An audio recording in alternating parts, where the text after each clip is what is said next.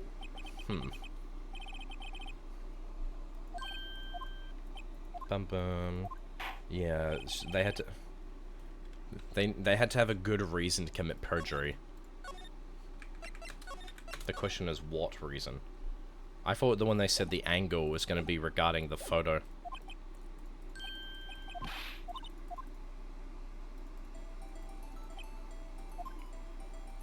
But she lied and said she saw it from B block. Must make a vital difference. The distance of the crime, 30 meters away, she said. It changes the distance between her and the scene of the crime. My condolences, Mr. Wright, but one look at the floor plans and it's quite clear. The distance between the scene of the crime and the guard station is 30 feet. I don't see that would change what she could see. It's not what she could see. Yeah, it's not what she saw as in question here, it's what she could do. What matters is the time it would take for her to reach the scene of the crime.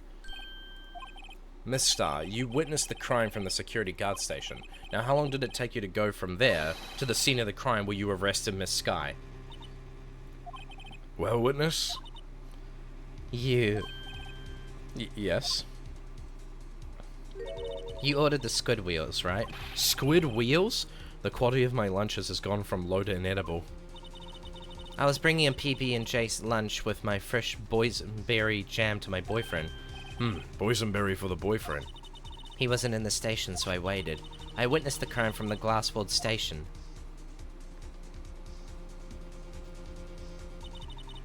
And before I knew what I was doing, I found myself running towards the scene. But the door was locked. I couldn't open it.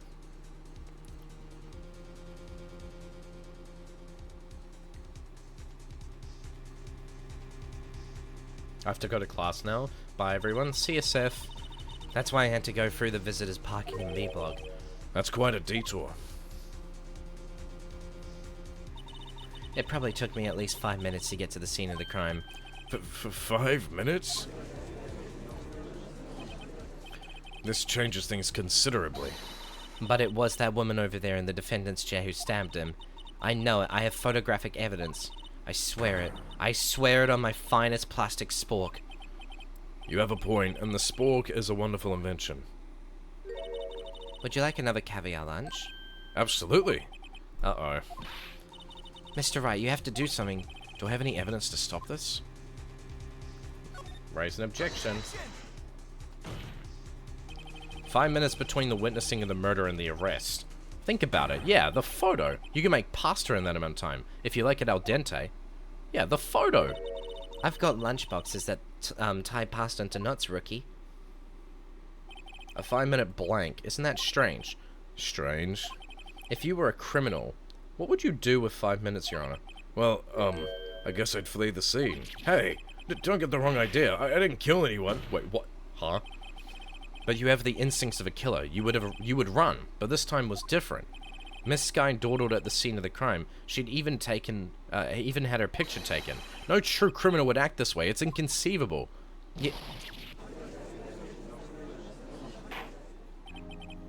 Well then, it seems we've come to the end of this testimony.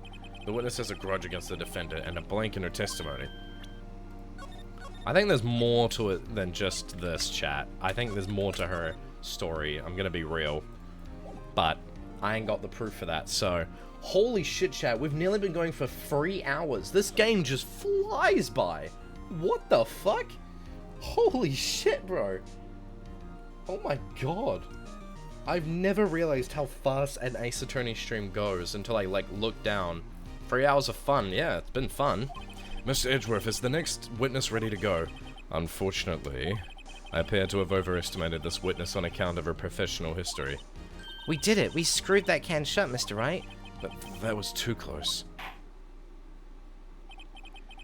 I am afraid that the cough-up queen has been dethroned.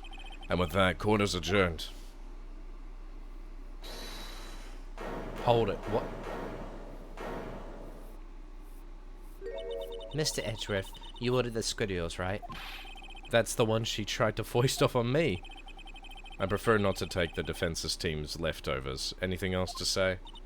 I might be able to save you. I have decisive evidence. Wait, what? What was that? Is this another one of her trick lunchboxes? My apologies, but We have no further questions to ask of you, Miss Starr. Ah.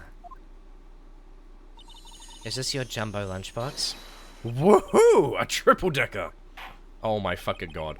Out of deference to the witness's determination, I'll allow one more testimony. Are you fucking kidding me? Let's hear about this decisive evidence. Like the Lunchland motto says, you won't be disappointed. What's she going to pull out of her lunchbox this time? I will destroy her for those lunchboxes as well, Kiori. I should have mentioned those 5 minutes when I wasn't looking at the crime scene. And now, to the matter of the victim's shoe. Did I not bring this up? 2 types of blood were found on the shoe. One was, of course, the victim's, and the other blood type matched that of the defendant, Miss Lana Skye. This shoe proves it. It's flawless, decisive evidence. What? There was blood found on that shoe? Try Lunchland for all your lunch and decisive evidence needs. Witness, what's the meaning of this? Why is this the first time I've heard of this evidence? Simple, as I've already said. I don't trust you with evidence, Mr. Edgeworth. That's why I took the liberty of investigating this myself. And you had blood tests performed. Didn't I mention? I have 3 boyfriends in forensics. In any case, Your Honor, I can't accept this as evidence. What? You must know the 2 rules of evidence law. Rule number 1, no evidence shall be shown without the approval of the police department. In other words, this shoe is illegal evidence, at least for the time being. Is that right, Mr. Wright? It seems so. Mr. Edgeworth sure is celebrating. not so fast, Mr. Edgeworth. Don't forget, I used to be a detective. As I mentioned previously, this shoe has already been tested by a member of the forensics department. As you can see, it was approved by the police department as of today. Even the general public can produce official evidence, Mr. Edgeworth. No, Is that right, Mr. Wright? It seems so. Mr. Edgeworth is looking pretty sullen. You could at least study some evidence law, really. Remember that, Fortsy? Remember what? Are you asking me to remember something? Are you serious? The prosecution's complaints the prosecution's complaints notwithstanding, it appears that this evidence satisfies the first rule of evidence law. However, it seems you have yet another count against you, witness. Anything to ensure that the guilty are properly judged. White enamel shoe bears traces of blood from Goodman and Lana Skye. Interesting. Very well, Mr. Wright, you may cross-examine the witness. Right. Illegal evidence exists. That is good to know. Illegal evidence exists in this game and is relevant to this case. If it has not been brought in by the Department of the Police. Why did you lie about those 5 minutes? I guess you could say I just wanted people to look at the results. The results? How many times do I have to say this? I saw the chief prosecutor stab the victim before my very own eyes. Compared to that, a 5-minute blank means nothing. Then why didn't you just tell the truth? Don't make me laugh. We're dealing with the most untrustworthy of the vile lot known as prosecutors. Falsified evidence, arranged testimonies, erasing and manipulating evidence. When you fight monsters, you need to use every trick in the book. This when the suspect is admitting she did it? But false testimony is the most despicable crime of all, Miss Starr. Let's just get this over with. And now to the matter of the victim's shoe. Did I not bring this up? And you found the shoe at the scene of the crime? I detained the chief prosecutor and notified the police department. I wanted to make myself useful while I was waiting for the police to arrive.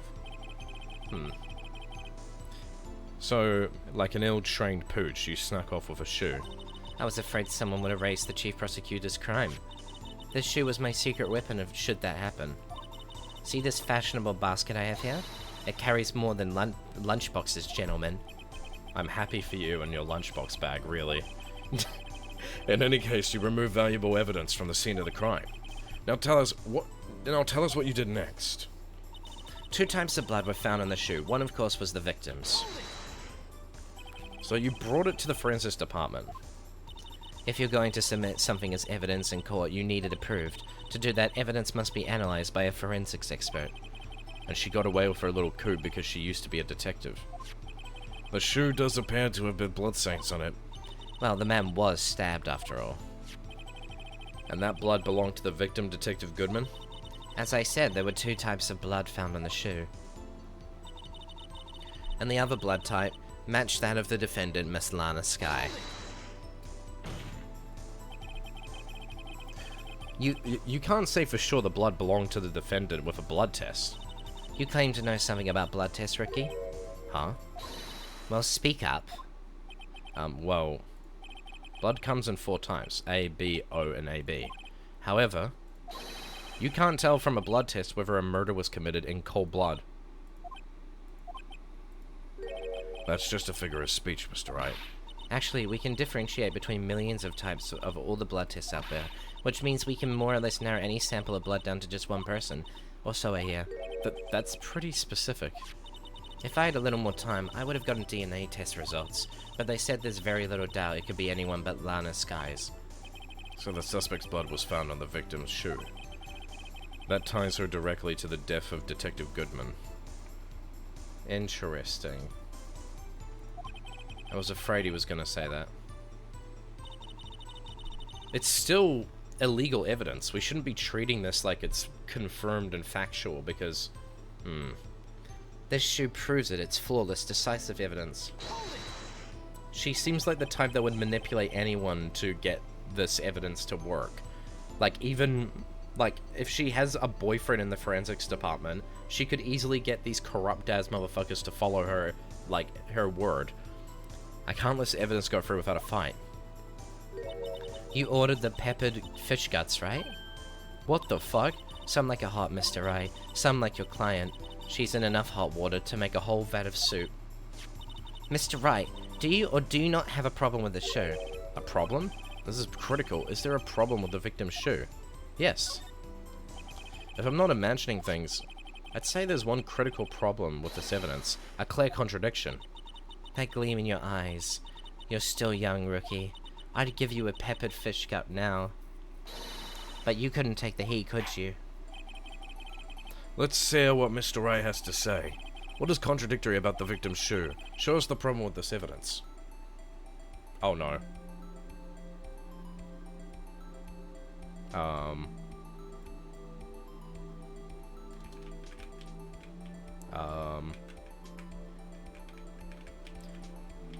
So... Oh, chat, I didn't get to save. Is that tomato sauce or blood? That's the problem.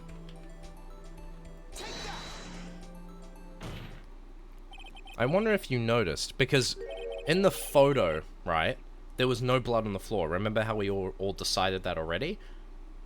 There's blood on the bottom of the shoe, but there was no blood on the floor in the photo that was taken. Right? I wonder if you noticed, there's blood on the bottom of the shoe. Don't mess with me, rookie. Or it'll be your blood on the bottom of my shoe. Indeed.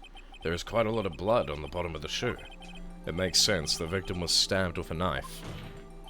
What could possibly be contradictory about blood on the bottom of a shoe? Oh no. Well... The problem lies in the footprint. The footprint? Dude, she has fucked herself so badly by presenting that photo. I've used it 3 different times against her in 3 different ways to prove her wrong. She didn't need to present that photo, and it's funny that Edgeworth didn't get this information sooner because he could have stopped it. Note that the bottom of the victim's shoe is covered in blood. Then, isn't it strange? Why weren't any bloody footprints found by the scene of the crime? Aha!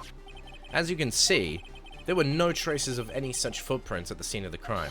That contradicts your claim about the shoe. This picture only shows part of the floor, so there could have been bloody footprints.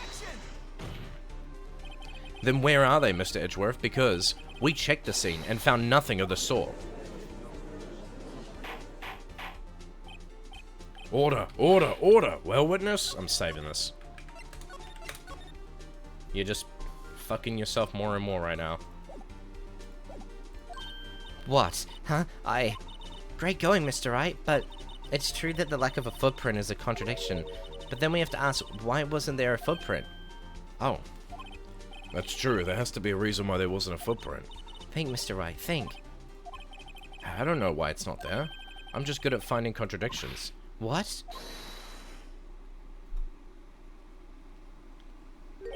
I see. Now I get it. Get what? Our witness is more devious than I gave her credit for. We were hoodwinked to the very end. But she slipped. There is one vital hint to the truth in her testimony.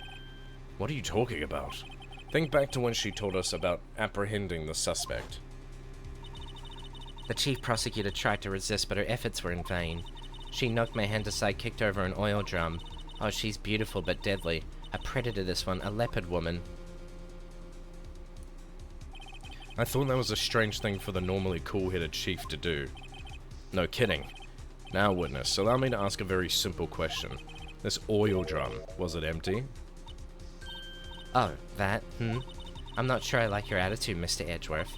Though apparently you're not the slowest conveyor belt in the lunchbox factory. Witness, well, was the oil drum empty? The oil drum kicked over by the chief prosecutor was brimming with water. But water? What does that mean? Still don't get it, Mr. Wright. Do you want to know the reason she knocked it over? The real reason? How could she have knocked over a fucking oil? That would have been heavy as shit. Aha! You don't mean... Yes, The suspect knocked over that oil drum for one reason and one reason alone. To erase the bloodstains that would become evidence against her. What? That ties things up quite nicely. The bloodstains left on the victim's shoes tie her quite clearly to this murder. Then after the deed was done, she knocked over the oil drum to erase the telltale signs. Why, that's a prosecutor's specialty. Erasing evidence. That reminds me, Miss Sky's right hand was hurt. Didn't she say she cut herself when she stabbed him? So that's when my sister's blood got on the shoe? Well, I see no reason to prolong this trial. But Mr. Wright, do something, please. But what? What can I do? Your sister has confessed to the crime, and she tried to conceal it. But... Enough. There is no need for further debate. The verdict, Your Honor? Very well. But Angel Star is on the prosecution side. She could have been lying about the water. This court finds the defendant, Miss Lana Sky.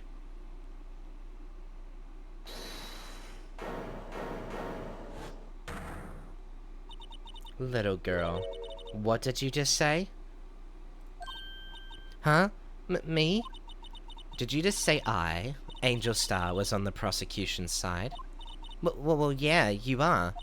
You're saying my sister hid evidence by erasing the bloody footprint. Well... I thought you'd had your fill, but here you are, demanding a second helping. Another lunchbox. A lunchbox called evidence. But wait, witness, don't tell me you have something else. I think this is my time to rest now. I'm really tired and sleepy. Good night, Kiwis and Fortsy men. See you, Pedia. Thank you for coming. The time for deliberations is past. Any further comments and you'll be held in contempt of court. Your threats don't scare me, the cough-up queen. Look at this. What the fuck? A photograph? I had it just in case anyone had the gall to suggest that the white shoe didn't belong to the victim. I see no room for error in this evidence. Mr. Wright, wait. Look at the asphalt in this photo. Hey, it's clearly wet. Erasing the last chance of doubt from the court's mind, immediately after the murder, the crime scene was washed with water. I'm sorry, Mr. Wright. Okay, I'm saving. Oh, Apedia redeemed. Okay. According to the judgment, the oratrice mécaniste de l'Élysée Cardinal. There you go. Such a stupid redeem. I'm sorry, Mr. Wright. I guess I couldn't help after all. It's not your fault. I knew I couldn't win this case from the beginning. And it seems this is what your sister wanted anyway.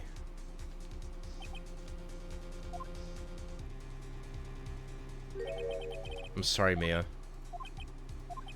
You're gonna go now? Have a good one, Apedia. What? Oh no, the flash. That's horrifying. Right. Wet or not, don't be so quick to throw in the towel. Get yourself off the asphalt. Take another good look. Don't give up. Not until the bitter. I thought you weren't here, Mia. What are you doing? Are you like haunting this fucking building? This is the last piece of evidence. Very well. This time I'd like to declare a verdict for good.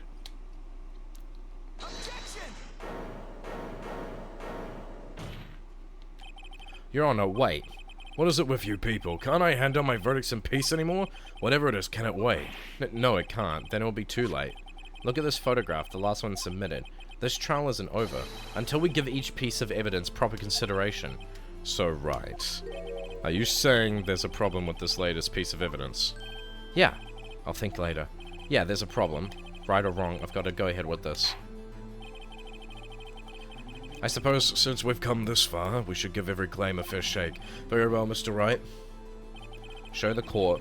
Show the court the problem in this photograph. Just the asphalt, right? Uh-oh.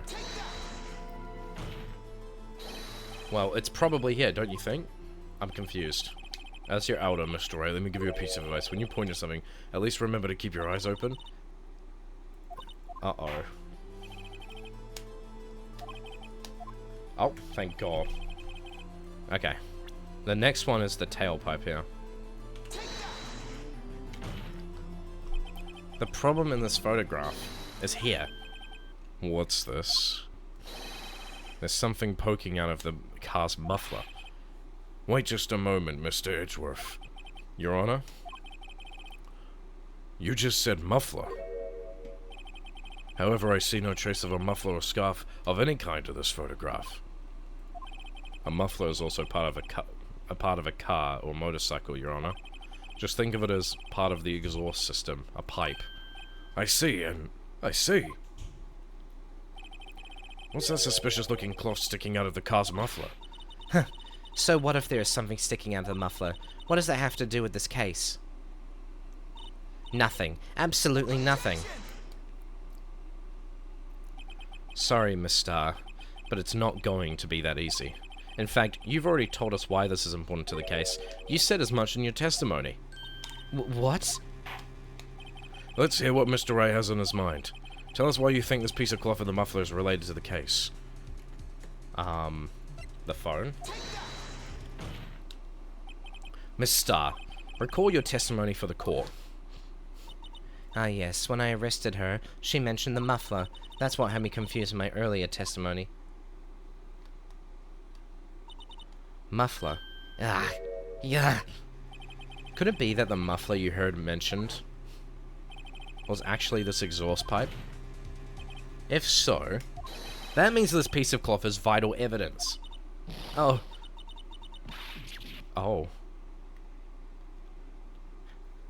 Well, damn. Kiori, what the fuck? How did you do that? You slung yourself and caught the fucking... Holy shit. Amen. What the fuck, Kiori? And then you just dance on it. Nice one, Kiori. Holy shit. Well, it seems we will have to suspend the proceedings. Suspend? I find myself wondering about that piece of cloth. If we leave any questions unanswered here, we do a disservice to the law. Have the car at the crime scene inspected at once and bring me that cloth. The verdict will wait until after we've seen all the evidence. Agreed? I suppose so. Phew. That was close. But we made it. At least for now. This court will adjourn for a 30-minute recess. It's lunchtime after all. He's still hungry? Bro, this judge is wild.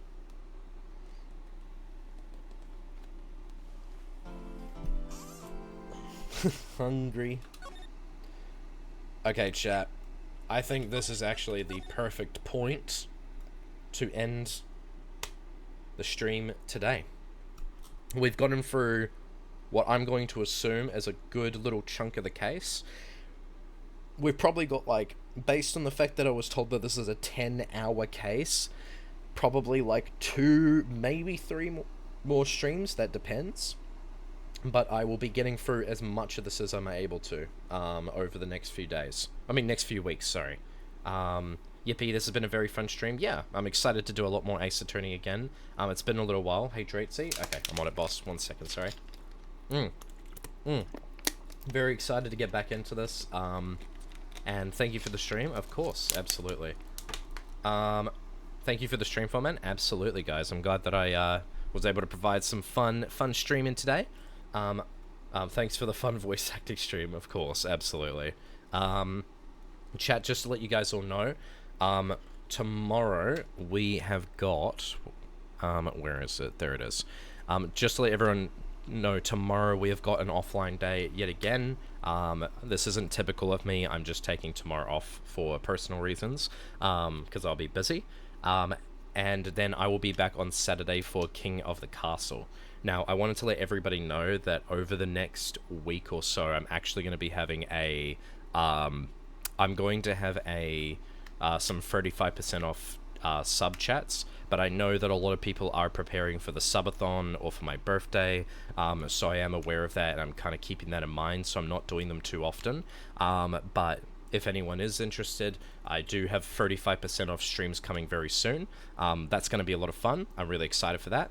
And yeah, stay updated for when Fortsy streams by joining the Discord. Absolutely. If you guys haven't joined already, but you want to know what we're doing, join the Discord. We hang out there all the time. It's pretty fun. So yeah, feel free to join. Thank you guys for your time. I really appreciate it. Thanks for the stream, Fortsy. Nod. Have a great day. I will. Thank you for the stream. Thank you for the stream, Foreman. Absolutely, guys.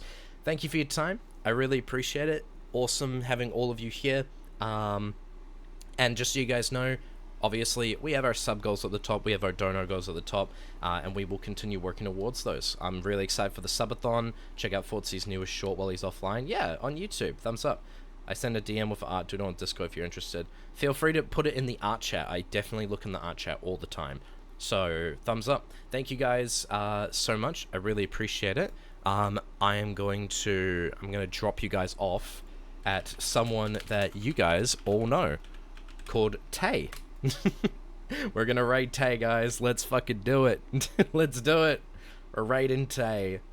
Let's fucking go. Everyone get ready. Join the raid. It's gonna be a lot of fun. Alright, I'm gonna throw all of you at Tailing now, and I'm gonna get you to raid the hell out of them. So I'll see all of you guys later.